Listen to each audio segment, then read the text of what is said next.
Hey guys, welcome back. I haven't done a video in a few days, but so I've seen a lot of hate going towards the next gen car concerning the reliability, things of that nature. Oh, well, we had 3 cars break, a fourth one where Preece had some brake failures.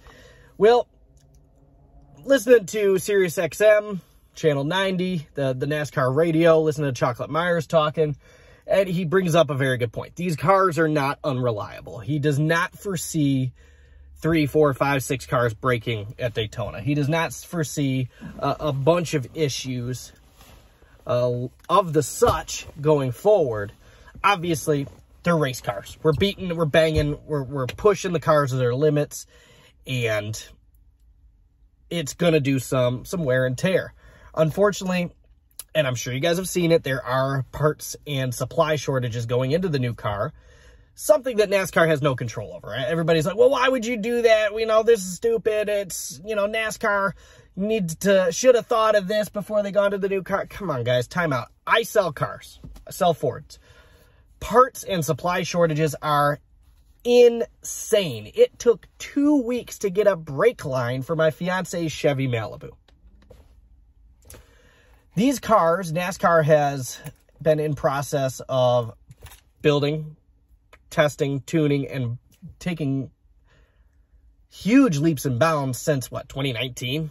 They were supposed to come out last year. They didn't because of COVID in 2020, so they're going into this year. Addressing the wear and tear, most of these cars, because they're so limited on the cars, they're so limited on the parts, most of the cars you saw in the Clash had hundreds and hundreds and hundreds of miles of testing already on them. It wasn't just the Clash. It wasn't just the quarter mile of that racetrack in which beating and banging was taking a toll on those race cars. It was Daytona tests. It was the Roval tests. It was Charlotte tests. It was the Phoenix tests. It was all those tests combined and the stresses of all those tests combined going on each and every one of those race cars. With that being said, I'm really impressed. I am really impressed in the longevity of these race cars. They went through hundreds and hundreds of miles of tests before going and being brought to quarter mile slamming shifts and beating and banging, and only 3 were broken. I'll take those odds any day of the week. Unfortunately, a lot of people are also tearing down the decision to not keep the Daytona 500 win car at Daytona this year. Again, part shortages, shortages of race cars. These teams are only limited to 7 chassis. You got to remember that, guys. 7 chassis. So if you go out and you win the Daytona 500, especially, let's say it's I'm going to pull this one completely out of my ass here. Let's say the TMT, the Money Team Racing, goes out and wins the Daytona 500, and they want to go run a whole handful of races this season. I very highly doubt those guys have 7 chassis. They may not. If you're out there running 3 or 4 races in the year, I don't think you're required to. But let's say they do. Let's say they go out, they win the Daytona 500. That car has to be kept at Daytona.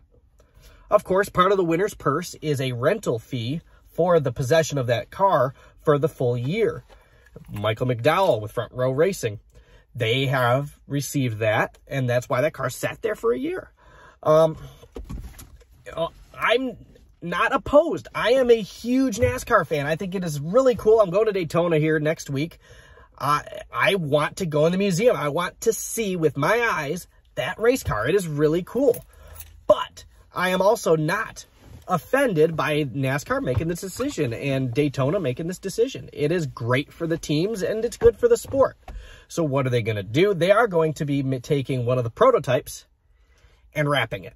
They're doing laser scans just like Lionel does for your diecasts, and they are going to duplicate it. They're going to do a 1 of 1 instead of a 124 or 164. They're going to do a 1 of 1 and put that race car up on display at Daytona.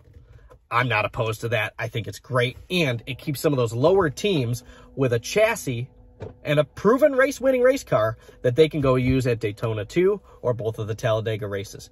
Those are my thoughts, not yours, and those are mostly facts. Make sure you follow for more great NASCAR content. Make sure you share with your buddies if they don't know exactly who, what, when, where, why. Let's get that word spread out there, guys. Not everybody has Sirius XM. If you don't, I very highly recommend it. Have a good one.